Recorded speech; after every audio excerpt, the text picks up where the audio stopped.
अस्सलामुअलैकुम, वेलकम है आप सभी का इस नई वीडियो में। तो 3 तारीख को क्लास 10th का जेके बोस का साइंस का यहाँ पे पेपर रहने वाला है। इस बीच आपके पास लास्ट के 2 दिन का मतलब एक ही दिन बचा है। आज यहाँ पे 1 मार्च है, कल 2 और परसों यहाँ पे आपका पेपर रहने वाला है। इस बीच लास्ट डेज में कौन से बहुत ज़्यादा इंपॉर्टेंट क्वेश्चन हैं जिनके बोर्ड एग्जाम में आने के चांसेस रहेंगे, चैप्टर वाइज आपके साथ में डिटेल में डिस्कस करूँगा। वीडियो बहुत इंपॉर्टेंट रहेगा, वीडियो को पूरा एंड तक देख लेना। चैनल को भी सब्सक्राइब करके व्हाट्सएप और टेलीग्राम ज्वाइन कर लेना, लिंक डिस्क्रिप्शन में आपको मिल जाएगी। तो चलिए शुरू कर लेते वीडियो को, देख लेते हैं यहाँ पे आपके साइंस के कुछ इंपॉर्टेंट क्वेश्चन के बारे में जो अक्सर प्रीवियस ईयर्स में पूछे गए हैं जेके बोस की तरफ से, और आने वाले पेपर में भी आपके इन क्वेश्चंस के आने के काफी चांसेस यहां पे रहेंगे। देखो, मैं जो क्वेश्चन आपको यहां पे बोलूंगा ये इंपॉर्टेंट है। अगर इनमें कोई इनकेस कोई क्वेश्चन ऐसा होगा जो डिलीटेड टॉपिक से मैंने मेंशन किया होगा तो घबराना नहीं है, उसको आप स्किप कर सकते हैं। वैसे मैंने इसको जो है 1-2 बार अच्छी तरह से सिलेबस देख के रिव्यू किया, उसके बाद जो क्वेश्चंस मुझे लगे कि आउट ऑफ सिलेबस हैं या उन टॉपिक्स हैं जो डिलीट हो चुके हैं, मैंने उनको कट किया। लेकिन फिर भी अगर कोई क्वेश्चन हो जाता है मिस्टेक से तो आप उसको स्किप कर लेना, ठीक। ये आपको स्क्रीन पे पेपर यहाँ पे देखने को मिल रहा होगा। पहले यहाँ पे हम बात करेंगे आपके बायोलॉजी वाले पोर्शन की। तो बायोलॉजी वाले पोर्शन में पहला यूनिट आपका है लाइफ प्रोसेस वाला, ठीक। अब लाइफ प्रोसेस वाले यूनिट से कौन कौन से इंपॉर्टेंट क्वेश्चन है, जैसे यहाँ पे differentiate between autotrophic nutrition and heterotrophic nutrition, most important question है। देन उसके बाद यहाँ पे role of acid in our stomach, ये भी बहुत इंपॉर्टेंट क्वेश्चन है।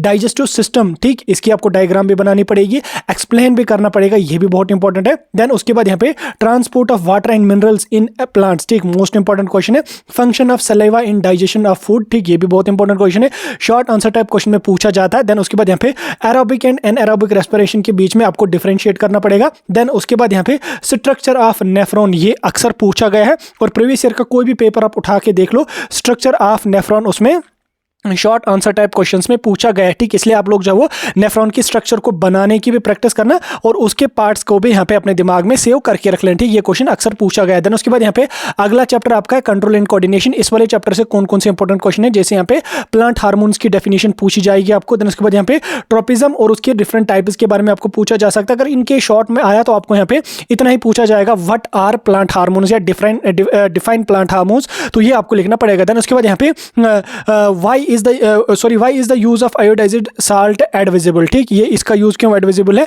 देन उसके बाद यहाँ पे chemical coordination, how did chemical coordination take place in animals, ठीक, ये क्वेश्चन भी बहुत इंपॉर्टेंट है। इस क्वेश्चन को भी आप लोग जो है वो नजर दे के जाना, ठीक, ये क्वेश्चन भी इंपॉर्टेंट है। देन उसके बाद यहाँ पे रिफ्लेक्स एक्शन, ठीक, रिफ्लेक्स एक्शन और इनवॉलंटरी एक्शंस जो हमारी बॉडी में होते हैं उन पे यहाँ पे क्वेश्चन पूछा गया है, और खासकर जो आपका रिफ्लेक्स एक्शन है, ठीक, ये आप प्रीवियस ईयर का कोई भी पेपर उठा के देखो, हर पेपर में मेरे ख्याल से रिफ्लेक्स एक्शन से आपको जो वो एक शॉर्ट आंसर टाइप क्वेश्चन देखने को मिल गया होगा, ठीक। तो इस क्वेश्चन को भी आप प्रिपेयर करके जाना। देन उसके बाद यहाँ पे रिप्रोडक्शन की अगर मैं बात करूं, हाउ डिड ऑर्गेनिजम्स रिप्रोड्यूस, ठीक, इसमें यहाँ पे आपको जो वो एसेक्सुअल रिप्रोडक्शन और उसकी डिफरेंट टाइप्स आपको एक्सप्लेन करने को बोला जा सकता है लॉन्ग आंसर टाइप क्वेश्चन में। और अगर ये ना आया तो यहाँ पे आपको मेल या फीमेल रिप्रोडक्टिव सिस्टम इसको एक्सप्लेन भी करना और साथ में इसकी डायग्राम भी बनाने को आपको बोला जा सकता है, ठीक। इन दो में से एक क्वेश्चन आपको लॉन्ग आंसर टाइप क्वेश्चन में डन है यहाँ पे। देन उसके बाद यहाँ पे पॉलिनेशन और उसके बाद यहाँ पे फर्टिलाइजेशन पे क्वेश्चन बनता ही बनता है।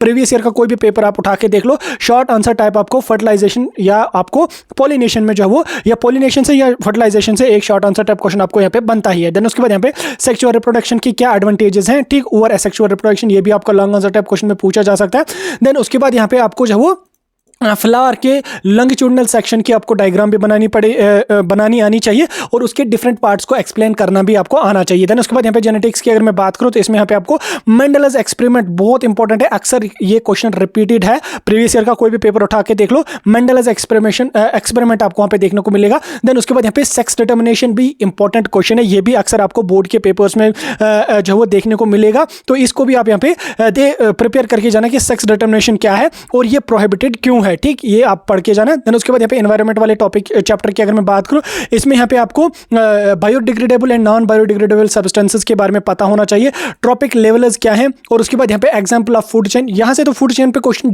डेफिनेटली बन ही जाता है, ठीक, फूड चेन क्या है, डिकम्पोजर्स पे डेफिनेटली क्वेश्चन आपका बन सकता है। यहाँ पे व्हाट इज ओजोन या व्हाट इज ओजोन लेयर, ये बहुत इंपॉर्टेंट है। देन उसके बाद यहाँ पे ये जो इकोसिस्टम है इसकी और इसके यहाँ पे कंपोनेंट्स, ठीक, व्हाट इज इकोसिस्टम या what is an ecosystem and what are are its major components, ये भी इंपॉर्टेंट क्वेश्चन है, ये भी आपको बोर्ड के अक्सर पेपर्स में देखने को मिलेगा। ठीक, ये क्वेश्चन भी आप पढ़ के जाना। डिकम्पोजर्स और उसके बाद यहाँ पे उनका क्या रोल है हमारे इकोसिस्टम पे, ये मोस्ट इंपॉर्टेंट है, इसको बिल्कुल भी भाई साहब आप स्किप नहीं करना। फूड चेन को प्रिपेयर करके जाना, देन उसके बाद यहाँ पे ट्रॉपिक लेवल्स को भी पढ़ के जाना। बायोडिग्रेडेबल, नॉन बायोडिग्रेडेबल जो है वो ये तो अक्सर आता ही है। देन उसके बाद केमिस्ट्री की अगर मैं बात करूं तो केमिस्ट्री में यहाँ पे आपका केमिकल रिएक्शंस एंड इक्वेशंस वाला जो यूनिट है, इसमें यहाँ पे आपको बैलेंस्ड इक्वेशन की डेफिनेशन पूछी जा सकती है। देन उसके बाद यहाँ पे हम ये भी आपको आगे आ सकता है कि why should a chemical equation should be balanced. ठीक, तो ये भी पूछा जा सकता है। नहीं तो यहाँ पे ये वाला जो क्वेश्चन है, आपको एक इक्वेशन दी जाएगी, 2-3 इक्वेशंस दी जाएंगी और बोला जाएगा कि आप इन इक्वेशंस को जो है वो बैलेंस कर लो। ठीक, ये इंपॉर्टेंट है। देन उसके बाद यहाँ पे डिस्प्लेसमेंट रिएक्शन और उसके यहाँ पे डिफरेंस क्या है कॉम्बिनेशन और डिस्प्लेसमेंट रिएक्शन के बीच में, ये भी इंपॉर्टेंट है। और इसके अलावा यहाँ पे ऑक्सीडेशन एंड रस्टिंग जो है वो मोस्ट इंपॉर्टेंट क्वेश्चन। ठीक, ऑक्सीडेशन एंड रस्टिंग का प्रीवियस ईयर का कोई भी पेपर उठा के देख लो, या तो ऑक्सीडेशन वाला क्वेश्चन आया है या रस्टिंग वाला क्वेश्चन आया है। रस्टिंग और उसके बाद यहाँ पे डिफरेंट मेथड्स जिससे हम कोरोजन को जो है वो मतलब प्रिवेंट कर सकते हैं। तो कोरोजन एंड रेंसिडिटी जो है वो ये वाला टॉपिक मोस्ट इंपॉर्टेंट है, यहाँ से क्वेश्चन अक्सर जो है वो बोर्ड में पूछा जाता है, तो इनको प्रिपेयर करके जाइएगा। देन उसके बाद यहाँ पे carbon and it's compounds most important unit है, यहाँ से आप थोड़े से ज्यादा क्वेश्चन पढ़ के जाना, क्योंकि यहाँ से क्वेश्चन आने का ज्यादा क्वेश्चन आने के चांसेस रहते हैं। जैसे यहाँ पे आपका क्वेश्चन एलोट्रोपी आ जाएगा। देन उसके बाद यहाँ पे differentiate between diamond and graphite important question है। देन उसके बाद यहाँ पे प्रॉपर्टीज ऑफ कार्बन जो है ये इंपॉर्टेंट है। देन उसके बाद यहाँ पे फार्मूला और उसके बाद यहाँ पे डॉट स्ट्रक्चर आपको किसी भी कंपाउंड का बनाना पड़ेगा। जैसे मैंने यहाँ पे साइक्लोपेप्टेन लिखा है, तो साइक्लोपेप्टेन अक्सर पेपर्स में पूछा गया है, तो आप भी इसको जो है अच्छी तरह से प्रिपेयर करके जाना। देन उसके बाद यहाँ पे होमोलॉगस सीरीज क्या है, देन उसके बाद यहाँ पे डिफरेंट कैरेक्टरिस्टिक्स क्या है होमोलॉगस सीरीज के, इंपॉर्टेंट है। देन उसके बाद प्रिपरेशन ऑफ इथेनॉल क्या है, physical and chemical properties of ethanol क्या है, ये भी इंपॉर्टेंट है। देन उसके बाद यहाँ पे distinguish between alcohol and carboxylic acid important है। देन उसके बाद यहाँ पे cleaning action of soup most important question है। देन उसके बाद यहाँ पे डेफिनेशन आपको इन 4 चीजों की पूछी जा सकती है, जैसे फंक्शनल ग्रुप है, हाइड्रोजनेशन है, डिनेचर्ड अल्कोहल एंड कोवेलेंसी जो है वो इंपॉर्टेंट है, तो इनका यहाँ पे आपको पूछा जा सकता है। देन उसके बाद यहाँ पे मेटल्स एंड नॉन मेटल्स की अगर मैं बात करूँ तो इसमें यहाँ पे आपको जो है वो मेलेबल एंड डक्टाइल का क्या मतलब है ये पूछा जा सकता है। देन उसके बाद डेफिनेशन आपको मिनरल की पूछी जा सकती है, और की पूछी जा सकती है, या किसी और चीज़ की पूछी जा सकती है। देन उसके बाद यहाँ पे एम्फोटेरिक ऑक्साइड्स क्या है और इनके एग्जांपल्स भी आपको यहाँ पे आनी चाहिए, इंपॉर्टेंट है। देन उसके बाद यहाँ पे प्रोसेस ऑफ मेटलर्जी बहुत इंपॉर्टेंट है। देन उसके बाद यहाँ पे differentiate between metals non metals on the basis of their physical and chemical properties most important है। देन उसके बाद यहाँ पे इलेक्ट्रोलाइटिक राइफनिंग एंड इलेक्ट्रोलाइटिक रिडक्शन जो है refining and reduction most important है, इसको भी पढ़ के जाइएगा। देन उसके बाद यहाँ पे अगर मैं एसिड बेस एंड साल्ट वाले यूनिट की बात करूं तो इससे आपका कौन है यहाँ पे क्वेश्चन इंपॉर्टेंट, जैसे यहाँ पे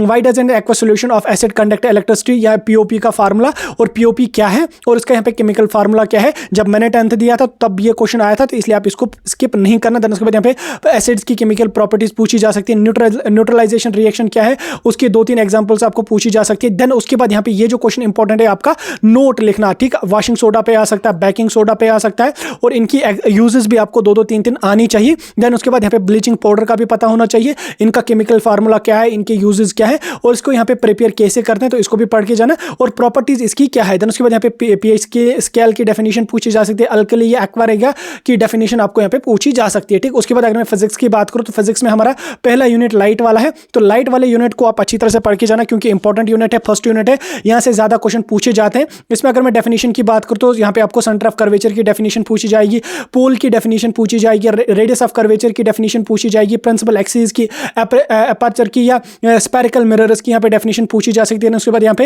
एक्सप्लेन करने को आपको बोला जाएगा, प्रिंसिपल ऑफ फोकस या फोकल लेंथ आपको एक्सप्लेन करने की को बोला जाएगा, कनकेव और convex mirror with suitable diagram, ठीक, डायग्राम के साथ यहाँ पे आपको। देन उसके बाद यहाँ पे image formation of concave mirror and convex lenses most important question है।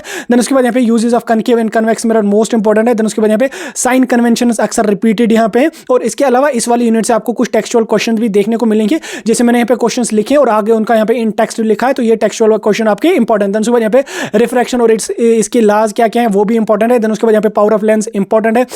देन उसके बाद यहाँ पे आपको रिफ्रैक्टिव इंडेक्स ऑफ जो है डायमंड इंपॉर्टेंट क्वेश्चन है, और कुछ एग्जांपल्स भी आपको यहां से पूछने के चांसेस रहेंगे। उसके बाद अगर मैं ह्यूमन आई की बात करूं तो इसमें यहाँ पे आपको structure and function of human I, working of human I, power of accommodation of lens important है। देन उसके बाद यहाँ पे मायोपिया, हाइपरमेट्रोपिया, प्रेस बायोपिया इंपॉर्टेंट है, और इसके यहाँ पे डिफेक्ट्स कैसे हम करेक्ट कर सकते हैं विद एग्जांपल। देन उसके बाद यहाँ पे नेक्स्ट यहाँ पे आपका ट्विंकलिंग ऑफ स्टार्स इंपॉर्टेंट है। देन उसके बाद why do we see red sun at sunrise and sunset. Then उसके बाद ये इंपॉर्टेंट आपका यहाँ पे sky is dark instead of blue most important है। देन उसके बाद यहाँ पे dispersion of light most important है। देन उसके बाद यहाँ पे रेनबो कैसे कैसी बनाई जाती है ये भी इंपॉर्टेंट है। उसके बाद इलेक्ट्रिसिटी की अगर मैं बात करूँ तो इलेक्ट्रिकल चार्ज और उसके एसआई यूनिट आपको ऑब्जेक्टिव टाइप क्वेश्चन में पूछा जा सकता है, पोटेंशियल डिफरेंस उसकी, और उसके बाद यहाँ पे 1 वोल्ट की डेफिनेशन पूछी जाएगी। ओहम्स लॉ मोस्ट इंपॉर्टेंट है। देन उसके बाद यहाँ पे नंबर ऑफ इलेक्ट्रॉन्स आपको कैलकुलेट करने पड़ेंगे। देन उसके बाद यहाँ पे advantage of parallel series most important है, यहाँ से क्वेश्चन बन जाएगा आपका। देन उसके बाद यहाँ पे रेजिस्टेंस और उसके बाद यहाँ पे different factors on which resistance is depend, ये मोस्ट इंपॉर्टेंट क्वेश्चन है। Objective type of